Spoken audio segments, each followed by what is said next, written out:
السلام عليكم ورحمة الله تعالى وبركاته. كي راكم خواتاتي الزينات؟ راكم ملاح؟ كي راهي الصحة؟ كي راهم الصغار؟ ان شاء الله قاع تكونوا بخير. اليوم جبت لكم هاد الكيكة سهلة وبمقادير في متناول الجميع ان شاء الله. نبدو على بركة الله. هنا عندي ان لتر تاع حليب، يوطرو حليب. زدت معاه كاس نتاع فلان بذوق الفانيلا، وهنا عندي فانيلا سائلة، ونزيدو معاها 3 ملاعق تاع النشاء. نخلطوهم بارد في بارد، وروحي ديهم اختي على النار طيبيهم حتى تعقد ديك الكريمه. كي تعقد وخريها من النار، ديريها في كاش غيسيبيون ولا وخليها تبرد على غردها. هذه هي وصفه الكريمه. نبدو بالكريمه باش تبرد نربحوا الوقت. مقادير سهله وان شاء الله تكون في متناول الجميع. هذه هي. ونروحوا هنايا للكيكه. الكيكه عندي حبه بيض واحده، زدت معاها كاس نتاع حليب، وعندي نصف كاس نتاع سكر، وربع كاس تاع زيت،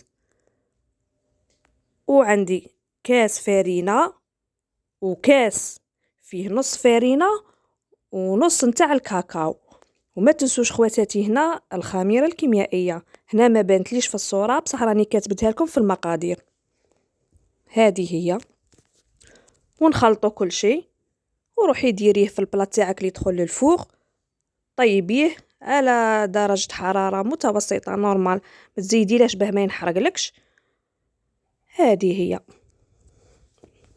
تجي كيكه خفيفه وذوق ولا اروع والله. كاع اللي درتها لهم وذاقوها قالوا لي ما شاء الله. سيرتو ديك الكريمه تجي خفيفه وذوق الفانيلا مع الشوكولا يتناسقوا تاني، يجوا شابين. مهم كاع الاطفال يحبوا الكيكات، يحبوا سيرتو اللي فيها الكريمه وكاع، باش نفرحوهم سيرتو مع الدراسه وستريس تاع المدرسه وكاع. وما كيجوا للدار يسيبوا حاجه بالشوكولاته والكريمه، تطلع لهم شويه المعنويات وتعطيهم ديك الطاقه الايجابيه. كما راكم تشوفوا خواتاتي هنا نديرها في البلا وندخلها طيب. هذه هي الكيكه تاع اليوم، سهله ما فيهاش مقادير بزاف، في متناول الجميع، بشويه تاع لي زانغريديون، شويه صوالح عندك في الدار، فرحي وليداتك. هذه هي. سيرتو مع الضغط تاع المدرسه، راكم تشوفوا وليداتنا شراه يفوت عليهم مع هذا البروغرام هذا الصعيب وهذا الشارجي تخو شارجي. مهم هنا الكيكه تاعي طابت. هنايا عندي سيرو، كاع تعرفوا ديروا سيرو. ديري سيرو. ودرت فيه هنايا قهوه سريعه الذوبان. بغيت نبدل لها شويه الذوق، ندير فيها داك الذوق تاع القهوه، انا نبغي القهوه. هنا عندي كاس تاع ما مع كاس ونص تاع شونتيي، طلعيهم اختي. كي يطلعوا غايه روحي ديك الكريمه اللي تكون بردت، ميكسيها غايه هكا، وروحي جيبيها ديك الشونتيي ودخليها فيها غير بالمغرف، غير بشويه دخلي ديك الشونتيي كاع في هذيك لا كريم باش تولي لك كريمه موسونت هكا شابه. هذه هي وصفه سهله.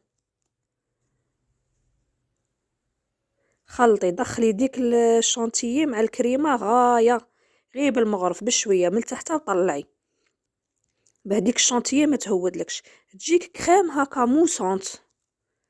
وروحي ديريها فوق ديك الكيكه وسقميها غايه. وهنا عندي شوكولا ذوبتها على حمام مريم، وزيديها من الفوق بعد اللي الكيكه تكوني دخلتيها للثلاجه وتبرد، باش هذيك لا كريم الفوقانيه هذيك تاع الشونتيي تجمد غايه. كي تحسيها باللي شدت روحها خرجيها وزيدي هذيك شوكولا من الفوق، والتزيين ديري هكا شوكولا بلون ولا كيما تبغي اختي. هذه هي الوصفه النهائيه، هذا هو الشكل النهائي. ان شاء الله تكون عجبتكم اخواتاتي. ما تنسوناش بالدعم والجام والاشتراك. فرجه ممتعه. تهلاو في رواحكم اخواتاتي.